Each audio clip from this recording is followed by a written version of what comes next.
We play for our schools, teammates, fans, families, and alums. Lowney walks in, fires, he scores! We play for our jerseys. We play for our league. In and across the line, kicks it to his forehand, swings it back over, scores! We play with passion and pride. 65 minutes, we stay together. We are yesterday's heroes. We are today's champions. We are tomorrow's legends. WCHA champions! We are the WCHA. Tradition starts here. Coming up on this episode of Inside the WCHA, we are joined by Alaska Anchorage head coach Matt Thomas, plus Coach Hastings from Minnesota State and Coach Bergeron from Bowling Green give us a preview of their team's big matchup this weekend. But first, we'll break down some of the highlights and stats from last week's action.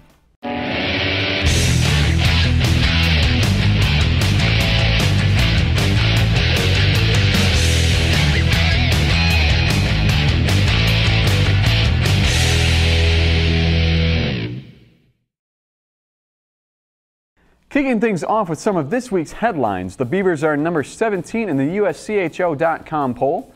The Mavericks are up to number 18, and the Huskies are back in the rankings at number 20. Those three WCHA teams in the USCHO.com poll are also among the top 10 winningest teams this season in college hockey. After going 1-11-2 through November, Alaska Anchorage is now just 3 points out of a WCHA playoff spot. And finally, even though the second half of the season has just begun, Bemidji State became the first team to clinch a spot in the 2017 WCHA playoffs. With 49 points through their 20 league games, the Beavers can finish no lower than 8th place in the WCHA standings. Hello everyone and welcome to this edition of Inside the WCHA. I'm your host, Ryan Kassenschmidt. Andrew Junkin joining us as always. It's week 16 of the college hockey season. We're just getting started into the second half of the year, and some action already happened last weekend, so let's jump right into the highlights. In a rare Thursday night matchup, Bemidji State got on the board first against Bowling Green as freshman Dylan McCrory got his second goal of the season in the closing minutes of the opening frame. After already tallying an assist on the first period marker, Jay Dickman added a goal to 8 minutes into the second period to give BSU a 2-0 lead. Beaver netminder Michael Bitzer provided another outstanding effort in net, stopping 27 of 28 shots. WCHA December Player of the Month Mitch McLean scored the Falcons' only goal of the night in a 2-1 BSU victory. Friday night, the Beavers again jumped out to an early 2-0 lead off the sticks of Kyle Bauman and TJ Rue. But before the teams headed to the dressing room, Falcons rookie forward Lucas Cragg scored with 21 seconds remaining to cut the lead in half. Brett DeAndrea knotted things up with his 6th goal of the season early in the second period, and then set up Mark Friedman for the game-winning goal. McLean tallied an empty netter to give BGSU a 4-2 victory. The 2017 Capo Cup Series got underway between Upper Peninsula rivals Lake Superior State and Northern Michigan. On Friday night, Lakers sophomore Anthony Nellis led the charge for the home team, scoring a pair of goals early. Fellow sophomore Diego Cuglietta added some insurance later in the second to give LSSU a 3-0 lead. But the Wildcats wouldn't go away quietly as Brock Moschmeyer got them on the board with 4 seconds to play in the frame. Dominic Shine cut the lead to just a goal with less than 7 to play, but it wouldn't be enough as the Lakers held on for the 3-2 win. The next night, the teams traveled to Marquette, where Shine got the home crowd involved with 2 straight goals. The Lakers would respond midway through the second as JT Henke and Max Hummets netted a goal apiece to tie things up. Troy Logging squeaked one in just at the stanza concluded to give the Wildcats the lead going into the third. From there, the Wildcats offense took over as they surged to a 6-4 victory. On Friday night, Minnesota State got a goal early from junior Brad McClure, and that would prove to be all they needed. Junior goaltender Aaron Nelson made his first collegiate appearance and came away with an 18-save shutout as Minnesota State rolled to a 3-0 win. McClure added another tally while freshman Parker Toomey also scored for the Mavericks. MSU's special teams dominated Saturday night as they took a 3-0 lead all on power play goals. Freshman Ian Scheid struck first midway through the opening frame to put the Mavericks ahead. 2 minutes later, Zach Steppen doubled the lead with his first goal of the season, which he followed up with another power play strike in the closing minutes of the middle period. The Chargers managed to put up a fight in the third as Max McHugh and Hans Gorowski scored back-to-back goals to cut the lead to just one. But Nelson shut the door to preserve the sweep with a 3-2 victory. Alex Jackstad and Olivier Mantha led the charge for the Alaska Anchorage Seawolves on Friday. After UAA and Ferris State traded goals, Jackstad gave the home team a 2-1 lead midway through the second. Just 29 seconds later, he would tally another to push the lead to 3-1. Mantha shut the door firm there, finishing with 26 saves and a 4-1 win. The Seawolves looked to keep things going the next night as they got on the board first off the stick of Mason Mitchell. But Ferris State would tally a pair of goals in the second frame thanks to Cameron Clark and Corey Mackin, taking a 2-1 lead into the third. Jeremiah Ludke tied things up for UAA with just over 5 minutes to play in regulation. The teams remained scoreless all the way through the first overtime period to end in an official 2-2 tie. Following a scoreless second overtime period, Ferris State scored on both of its shootout attempts, including the sudden death winner by freshman Jason Tackett to earn the extra WCHA point. We're now joined by Alaska Anchorage head coach Matt Thomas. Matt, thanks for joining us today. Yeah, thanks for having me. You guys have gone 4-4-2 in your last 10 matchups, including winning your last 4 Friday night games in a row. What's been the difference for your team in these last 10 games compared to the start of the season?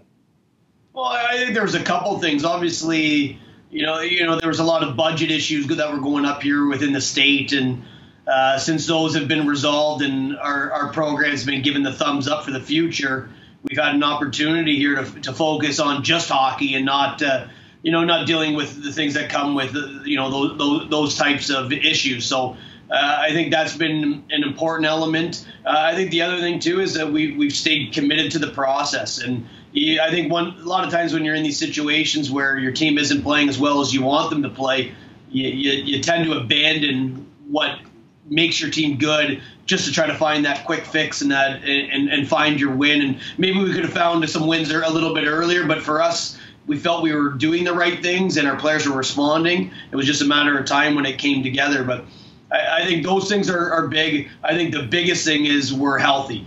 I don't think we finished one game in the first half with the lineup of forwards that we started the game with. So that's always a tough thing. And we had a lot of key injuries to key players, to upperclassmen, to guys that we depend on a lot. And we didn't have much continuity within our forward lines at all in the first half. So that's been a big difference here in the last kind of 5-6 weeks.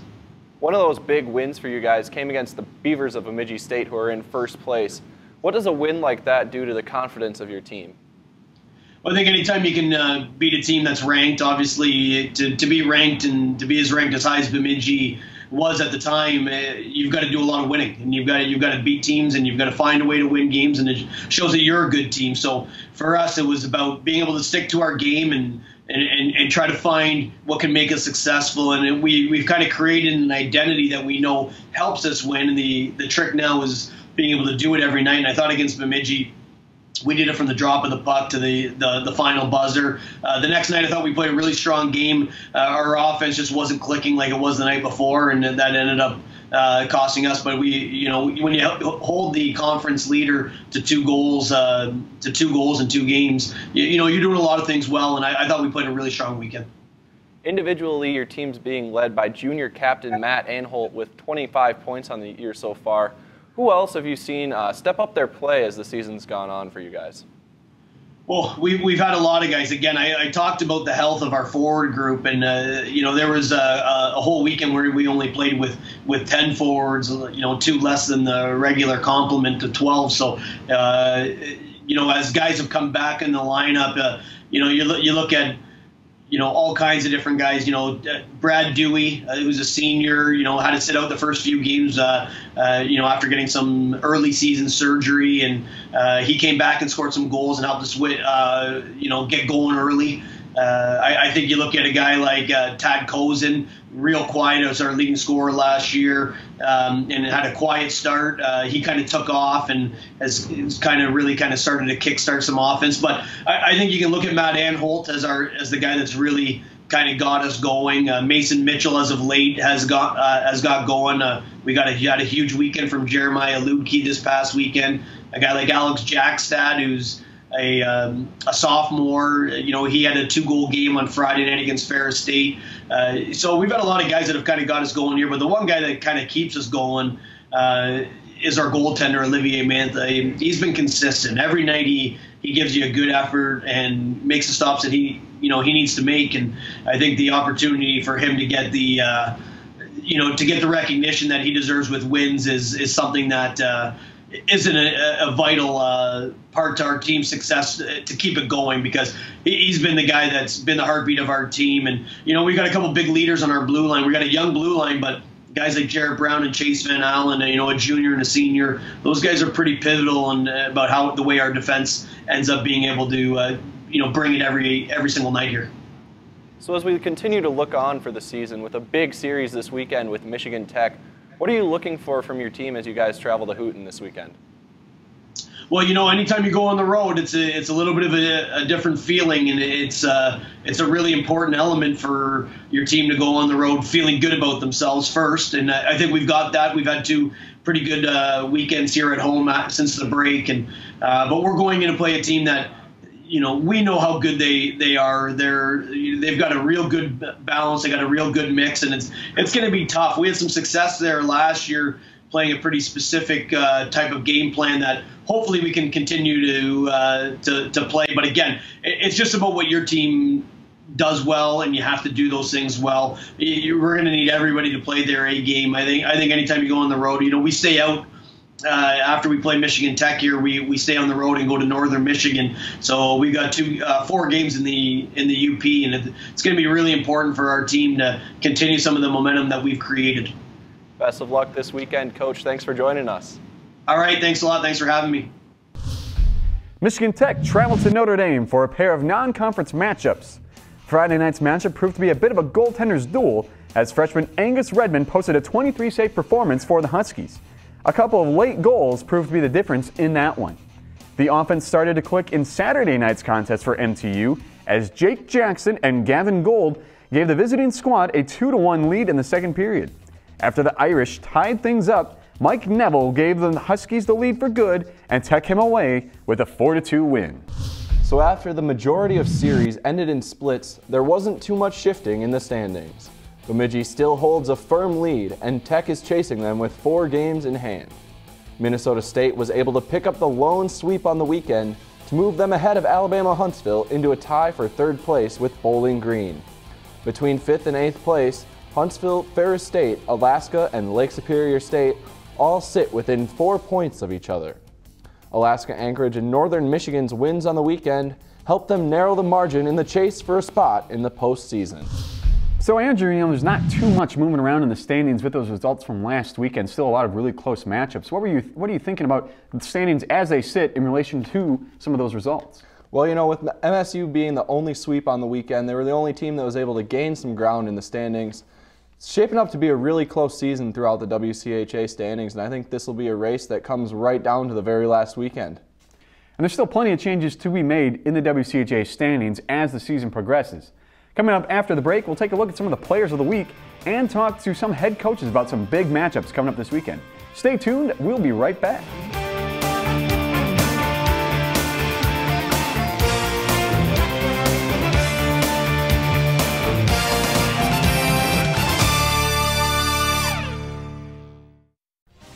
Inside the WCHA is brought to you by BLC Studios, a division of Bethany Lutheran College. For more information, visit blc.edu. College hockey fans, you can now watch every game, every night from your own home. From Anchorage to Alabama, Big Rapids to Bowling Green, and all points in between. All your favorite teams live on WCHA TV. Affordable season, monthly, and game day passes are available. Sign up today and don't miss a thing. Join us at WCHA.tv.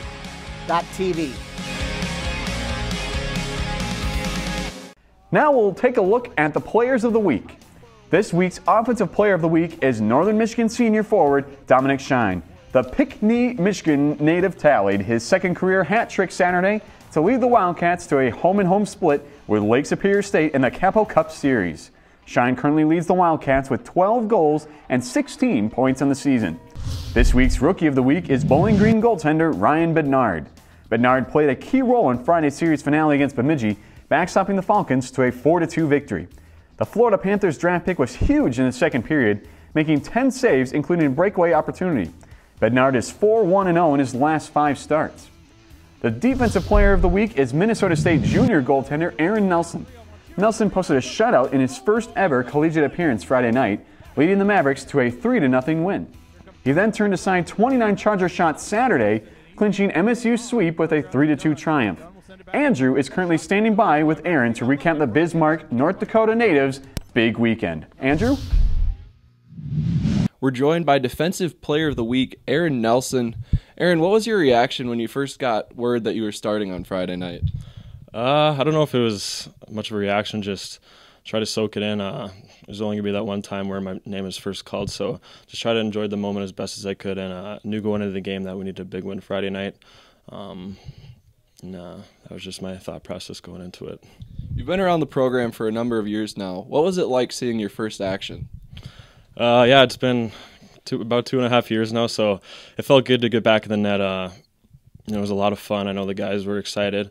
And I'm really thankful that I've had all the support I've had. I've had ups and downs, so I've had the people there get me back up when I've been down. So I'm just thankful for that and for the opportunity I was given, and I just knew I had to take the best advantage of it.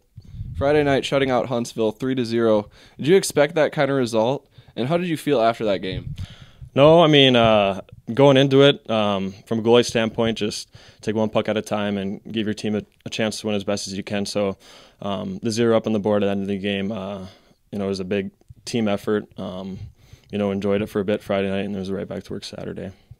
Your teammates probably had to be pretty pumped for you with how great of a weekend you had. Can you tell us a little bit about their response and the way you played? There's all 5 guys on the ice at a time. We're doing their jobs as well. The shutout is a team thing. We played some great hockey, and it was just a lot of fun playing out there with them. I've watched a lot for the past couple of years, so it was good to get in the mix and give the team the best chance to win as I could. What does it mean to you to be named the Defensive Player of the Week in the WCHA?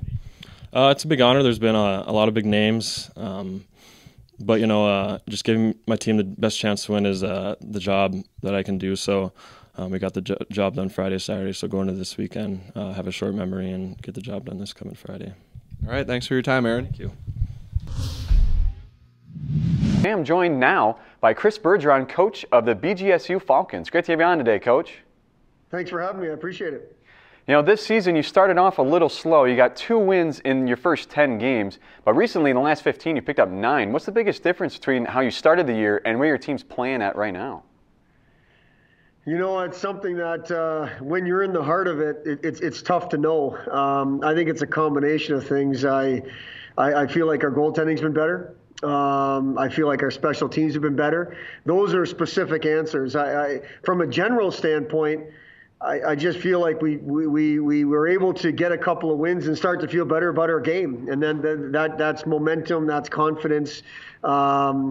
So it's something that it was really difficult the month of October for us. And then we answered with a pretty good month of November.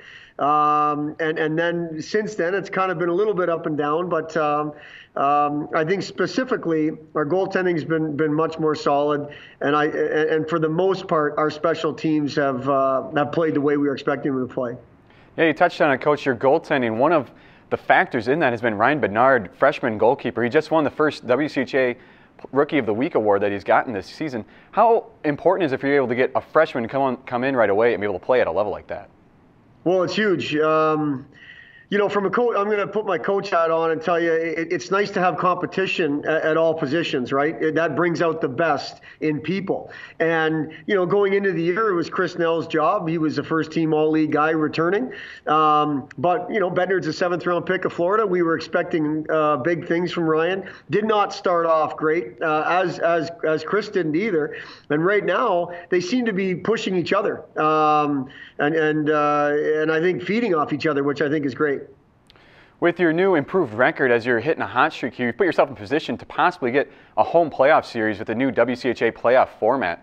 How important is that for you to pick up wins and be able to lock that down here as the season proceeds? Yeah, it's huge.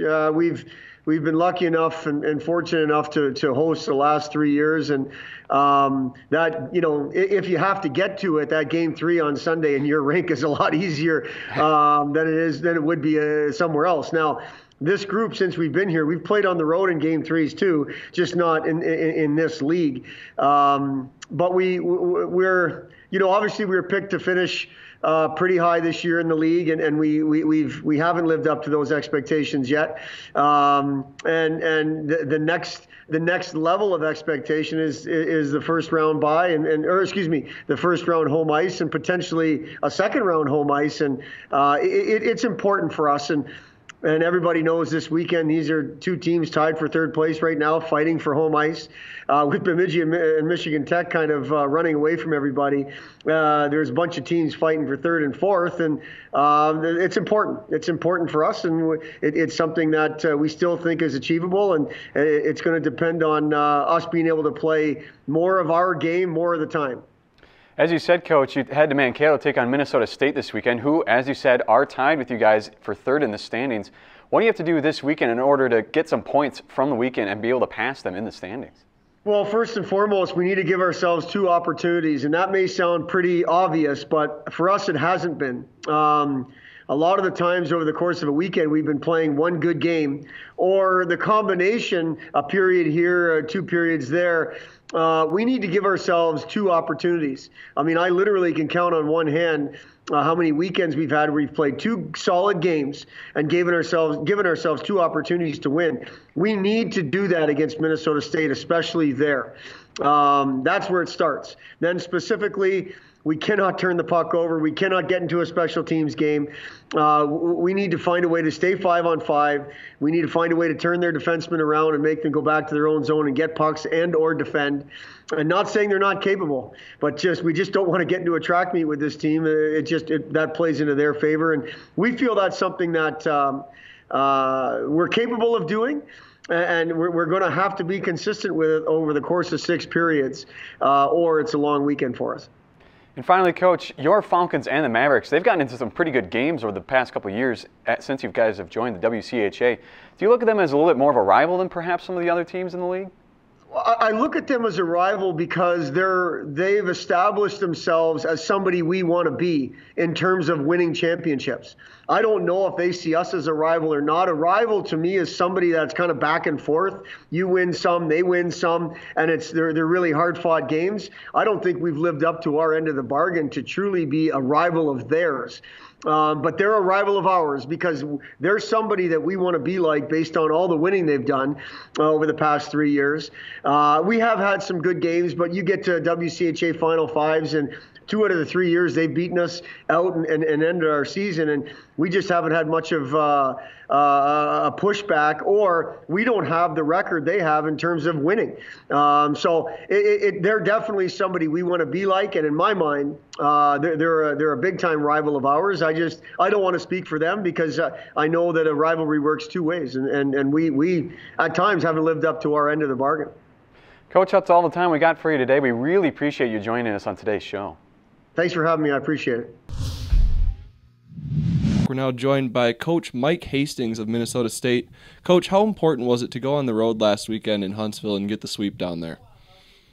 Real important for us. We haven't done that for a while. Not just on the road, but to get a sweep. Started off the season real well, got off to a good start, defending our home ice and did a good job of that. But since then, we've struggled with some consistency, and so it was really important for us in the second half to get off to a good start. 6 points on the road is a good start. Also last weekend, Aaron Nelson makes his first appearance in net in his career. As a guy that's worked so hard over his years so far here, how good was it for you as his coach to see him out there having success? Well, as coaches, our job really is to give opportunity for the ones that do the work. You ask them to do X, they do X. You ask them to conduct themselves the way you want them to conduct themselves at the rink, in the classroom, and out in society. And Aaron Nelson's done a phenomenal job of that, really, in his 2.5 years that I've had an opportunity to be around him. And if you could have saw the emotion of our club when he got the shutout on Friday, and seeing their appreciation for what he brings daily, and then him being rewarded with a shutout, I think was something special. So when you're a coach and you see somebody that just consistently goes to work, doesn't ask for anything other than an opportunity, and he's waited a long time for that opportunity. So very happy to see him take the ball and run with it and be as successful as he was over the weekend. Looking forward to this weekend now with Bowling Green, what are you expecting to see as the Mavericks and Falcons battle it out this weekend? As usual with Bowling Green, it's going to be physical, and it's going to be hard ice. There's both teams, I think, can play a heavy game, and if you look at their height and weight, they're a team that likes to bring it to you from the physical side. And so really, since we've started this confrontation, rivalry, whatever you want to call it, at the beginning of the new WCHA, every single game, it seems like, has been a one-goal game. And so I don't see anything being different than what it's been in the past. They're trying to climb up the ladder as far as they can for the end of the regular season, getting into playoff position. We're doing the same. Our focus really for us over the second half's been a little bit more of what we're doing than who we're playing, but I've got a lot of respect for Coach Bergeron, his staff, and how that team plays. It's if you beat them, you've earned it, because they don't give you anything. When you kind of look at how that matchup has developed over the years with the new WCHA, including 2 postseason matchups in the WCHA Final 5 semifinals, do you look at them as more of a rival than some of the other teams in the conference? Well, I think rivalry needs a couple of things. One, you need to run into each other often enough that you don't like each other, and that's definitely happened as far as the players competing against each other. And the second thing with a rivalry is I think there needs to be a level of respect, and I definitely, and we definitely as a program, have a lot of respect for Bowling Green and what Chris has done with that program. And they were picked to finish first in the league, and they're still in pursuit of that, and we're just trying to do as much as we can to climb that ladder so that we have a good position at the end of the regular season. And so I'd call it a rivalry, because it really seems like we've played them in some very important series and some important games at the end of the year. And if we're both fortunate to be there at the end, I know it's going to be a difficult matchup, as it always is, and it will be this weekend. All right. Thank you for your time, Coach. You bet. Thanks. Plenty of other action to come up this weekend on top of that big matchup. We'll take a look at those games after this quick break.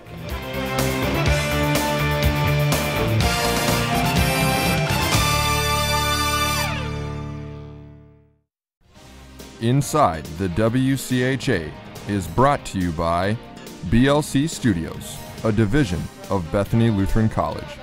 For more information, visit blc.edu. College hockey fans, you can now watch every game, every night from your own home.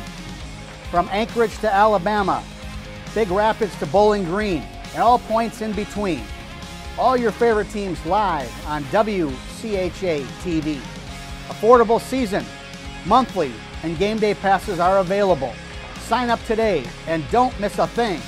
Join us at WCHA.tv.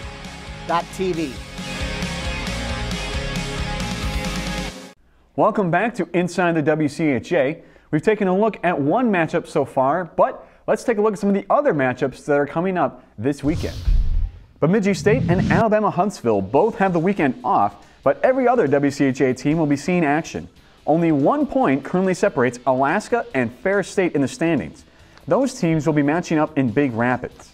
Alaska Anchorage travels to Houghton to take on the second-place Huskies, hoping to gain some ground on Lake Superior State and Alaska.